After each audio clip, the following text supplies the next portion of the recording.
This is your one and only FireSpark81 with your daily dose of video goodness. We are back with some more awesome Starbound tips, so let's get to it. First off here, we're going to take a look at these. These are blueprints. These will teach you how to craft new items. They are found all over the universe in chests and all kinds of stuff. All you have to do is just click them outside your inventory and you do a little thing with your hand. And as you can see popping up at the bottom of my screen, I already know this one. If I didn't know it, it would tell me that I learnt that swamp chest. Next thing I want to talk about is your EPP and its upgrades. So here is the EPP. This is your environmental protection pack. So it lets you breathe underwater and explore different types of planets with harsh environments. Once you have one of these, I'm pretty sure at any level you can add augmentations to them. These are the augmentations. You can find these throughout the universe as well in chests and stuff. All you have to do to equip these on your EPP is click it and then right click while hovering over top of it. I'm not going to do that because I don't want to equip any of these yet. I want to get a light one in there. There is one that provides you with light. One thing I have noticed is that when you're upgrading your EPP, if you already have an augment on it and you upgrade it to the next level, you will lose that augment. I had one on my second tier EPP and I upgraded it to the third tier and I lost that augment. So keep that in mind. Some of these littler ones you may be okay with losing and just want to run them for a while. Other ones you may not want to lose once you put them on there. Next thing I want to talk about is scanning items. When you hit the letter N on your keyboard, it brings up your scanner. And you can see here that it highlights items that are in the flashlight area. See if I come up here where it's a little darker, see how it has a flashlight, and items that are in that flashlight's beam will be highlighted. All of these items are red because I have already scanned them.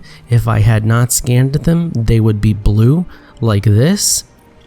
So all you have to do is to scan the item is put your cursor over it and click it, and your person will say something about it, and you can see now that it is scanned.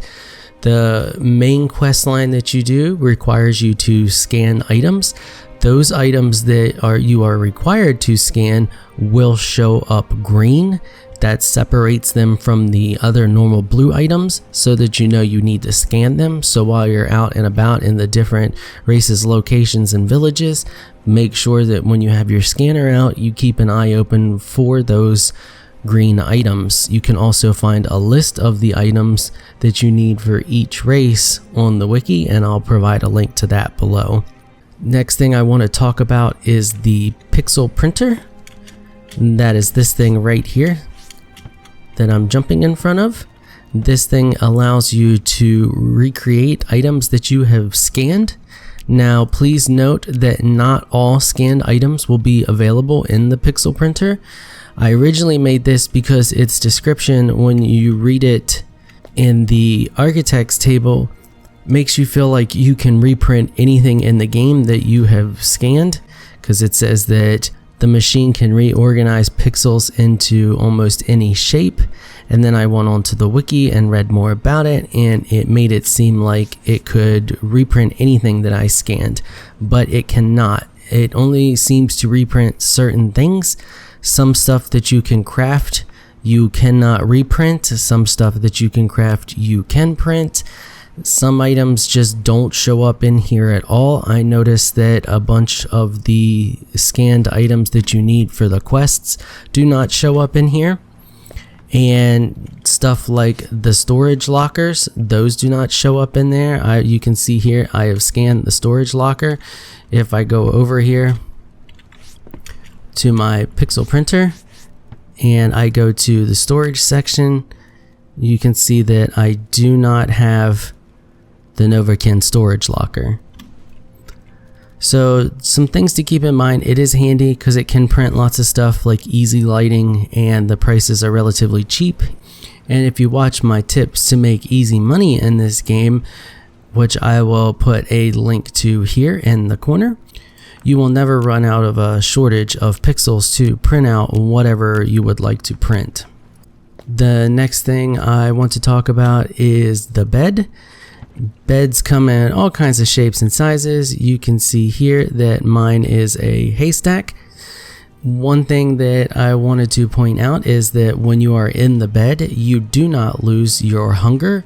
So if you're playing on the mode where you have to eat and you need to step away for a few minutes and you're in your base, you can just jump in your bed and you will not lose hunger while you're away from the keyboard. You can also do this while you're out and about. If you carry a bed with you, you could easily box yourself in, drop your bed, sleep in the bed. However, you can still be attacked while you're in the bed, and some enemies can phase shift through walls, so it may not be the safest thing to do when you're out in the wild. But when you're in your home base, you can feel free to jump into your bed and you will not lose any hunger while you're away. So we are back on the moon because this next tip comes from a friendly person from our community, and this friendly person from our awesome community has told me that when you get deeper down into the moon, you can find liquid fuel. It's kind of dangerous because it's awfully deep down here, and when you're deep down, you take a chance of not being able to escape the moon ghost. But if you go to your modules and you have the upgrade here that allows you to collect fluid, you can easily farm these giant pools of liquid. You can also swim in them. You don't take any negative buffs or anything like that. They're perfectly fine to swim in. You can harvest it just by clicking on it like you do any other fluid. However, it will also cause the ghost to come out and come after you, just like when you harvest the raw ore. But you can farm this a lot quicker. You can see there I just easily and quickly got 290 liquid fuel. But like I said, this is more dangerous than the last tip that I gave you with just running across the top, because you do put yourself in harm's way.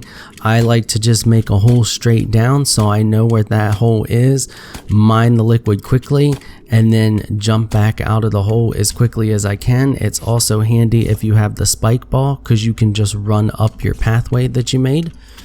And I think that's going to do it for the tips for this video. If you enjoyed this video, leave a comment down below. Let me know what you thought. If you have other tips that you would like to share with the community, please leave a comment down below, and the next tips video I do, I will feature them. If you didn't like this video, leave a comment down below. Let me know what you think I can do better. If you're shy and you don't like to comment, just hit that thumbs up button and show your support. Until next time, thanks for watching.